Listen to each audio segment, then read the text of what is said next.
Praise the Lord.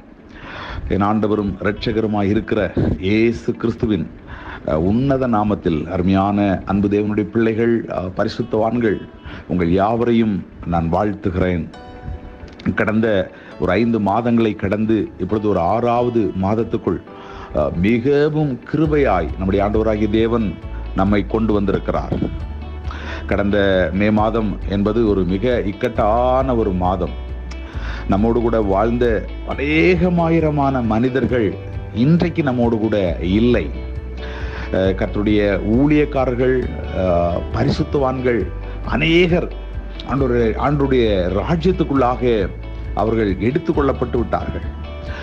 நாளைக்கு என்ன நடக்குமோ என்கிறதான பயம் அநேகரை தொற்றி கொண்டது. ஆனாலும் அவர் நம்மிடத்தில் தயவுள்ளவராக இருந்து ஒரு புதிய மாதத்துக்குள் கர்த்தர் நம்மை கொண்டு வந்திருக்கிறார்.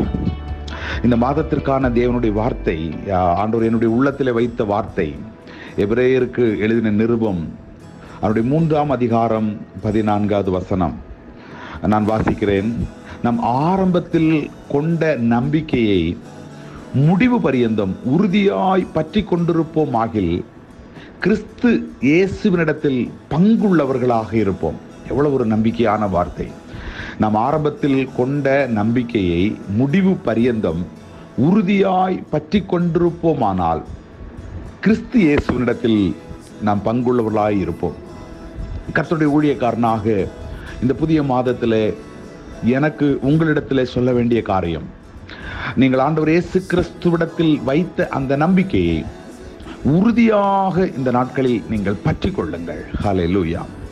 ஒரு நாளும் ஒரு பொழுதும் எந்த விதமான ஒரு அவிசுவாசத்திற்கு உங்கள் வாழ்க்கையில இடமளித்து விடாதிருங்கள். இஸ்ரவேல் ஜனங்களை குறித்து அந்த பகுதி அப்படி சொல்லுகிறது. அவர்களுக்கு மிகுந்த நம்பிக்கைக்கு ஏதுவான, இளைப்பாறுதலுக்கு ஏதுவான அந்த வாக்குத்தத்தங்கள் அவர்களுக்கு கொடுக்கப்பட்டிருந்த பொழுதிலும், அந்த அதிகாரத்தின் கடைசி வசனத்தை நீங்க வாசிச்சீங்கன்னா அந்த வசனம் சொல்லுகிறது, அவர்கள் அவிசுவாசத்தினால் அதற்குள்ளாக பிரவேசிக்க முடியாமல் போயிற்று என்று எழுதுகிறார். நாம் முடிவு பரியந்தம் நம்முடைய விசுவாசத்தை காத்துக்கொள்வதற்கு ஆண்டவராகிய தேவன் நமக்கு உதவி செய்வாராக.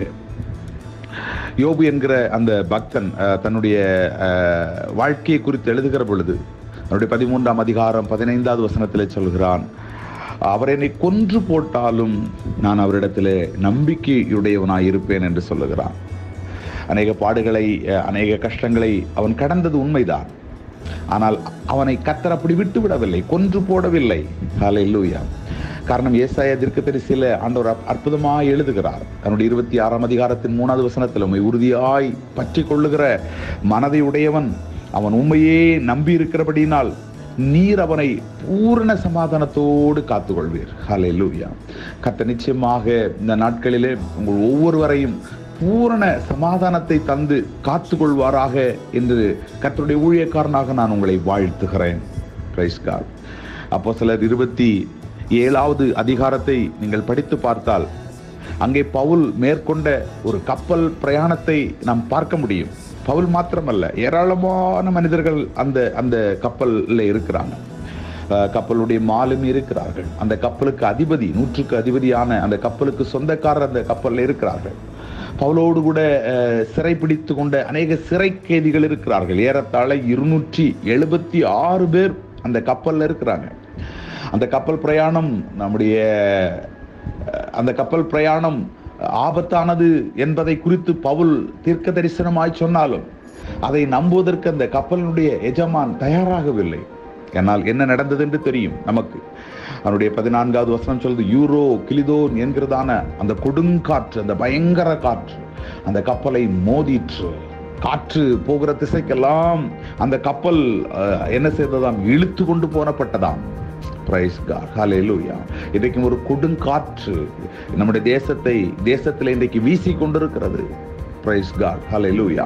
என்ன நடக்குமோ அந்த 20வது வசனம் சொல்லுகிறது, அநேக நாட்கள் அவர்கள் என்ன செய்யலையா, சூரியனையோ சந்திரனையோ பார்க்க முடியாததுனால இனி தப்பி பிழைக்க வழி இல்லை என்று அவர்கள் எல்லாரும் என்ன செய்தார்கள், தங்கள் நம்பிக்கையை இழந்து போனார்கள் என்று பார்க்கிறோம். ஆம், இந்த 2021 அநேக ஜனங்கள் தங்கள் நம்பிக்கையை முற்றிலுமாய் இழந்து போய்விட்டார்கள். இனி தப்பி பிழைப்போமா அப்படிங்கிற கேள்வி அநேகருக்குள் எழும்பி இருக்கிறது. ஹல்லேலூயா. இப்பொழுது 2வது அலையை கடந்து இனி அடுத்த அலை என்று பேசிக் கொள்ளுகிறார்களே, நாம் எங்கு நிற்க போகிறோம்? ஆனாலும் ஒரு பெரிய சந்தோஷம் அந்த அதிகாரத்தினுடைய 24வது வசனத்துக்குள் வரும் பொழுது ஆண்டவர் பவுலை சந்தித்து சொல்லுகிறார், பவுலே, நீ பயப்படாதே, ராயனுக்கு முன்பாக நீ நிற்க வேண்டும். இதோ உன்னுடனே கூட யாத்திரை பண்ணுகிற யாவரையும் தேவன் உனக்கு தயவு பண்ணினார் என்றார். ஹல்லேலூயா. எனக்கு அருமையான தேவனுடைய ஜனமே, எனக்கு அருமையான கர்த்தருடைய ஊழியரே, எனக்கு அருமையான பரிசுத்தவான்களே, ஆண்டவர் உங்களுக்கு தயவு பண்ணுவார். உங்கள் நிமித்தம் உங்களோடு கூட இருக்கிற ஜனங்களுக்கும் கர்த்தர் தயவு பண்ணுவார். ஹல்லேலூயா. அவர் ராயனுக்கு முன்பாக கொண்டு வந்து உங்களையும் என்னையும் நிறுத்துவார்.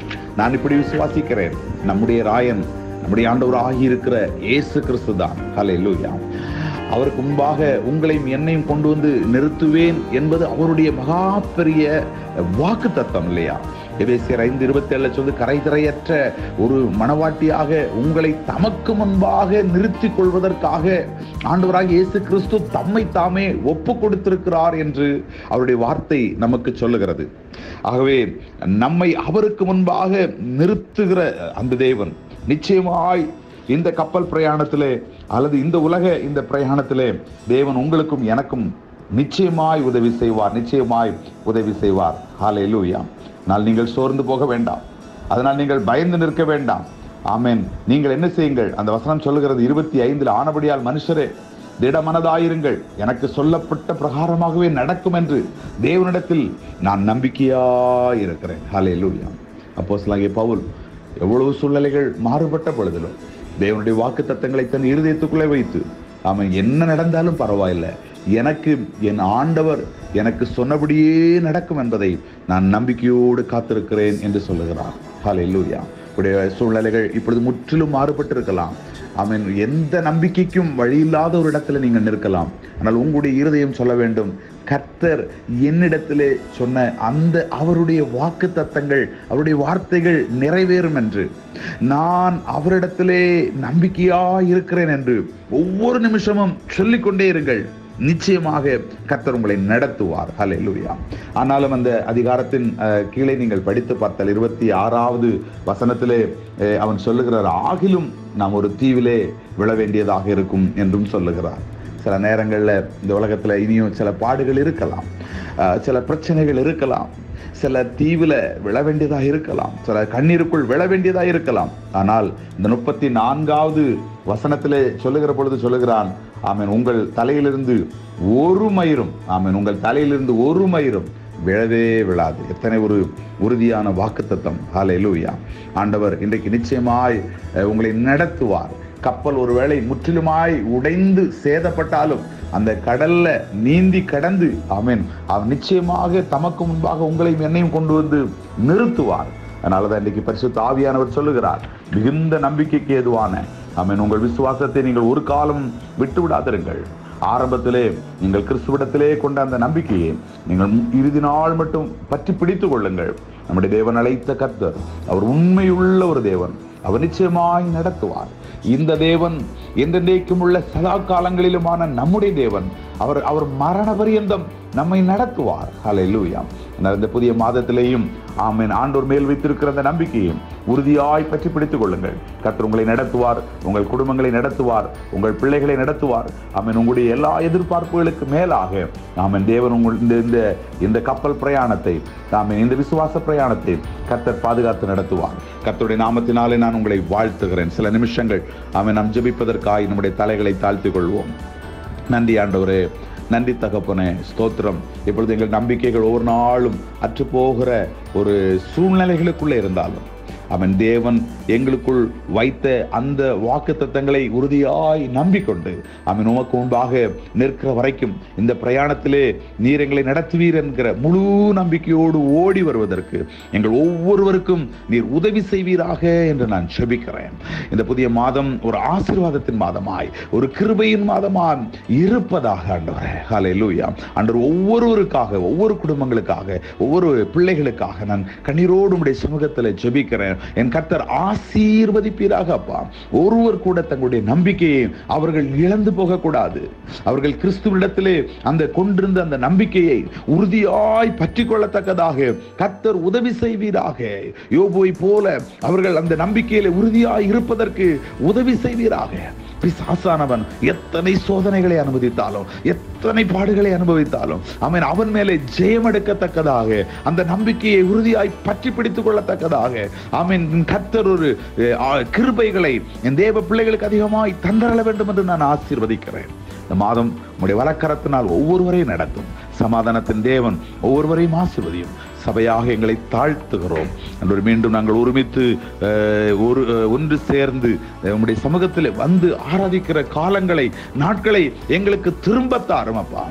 இந்த கப்பல் பிரயாணத்தில், இந்த ஆண்டவரே உலக வாழ்க்கையில உங்களுடைய இந்த பிரயாணத்தில் எங்களோடு கூட இருந்து எங்களை நடத்துங்க. நீர் மாத்திரம் மகிமைப்படும். இயேசு கிறிஸ்துவின் உன்னத நாமத்தில் ஜெபிக்கிறேன். ஜெபங்களும் நல்ல பிதாவே. ஆமென், ஆமென், ஆமென். God bless you all. கர்த்தர் உங்களை அதிகமாய் ஒவ்வொருவரையும் ஆசீர்வதிப்பாராக. ஆமென், ஆமென்.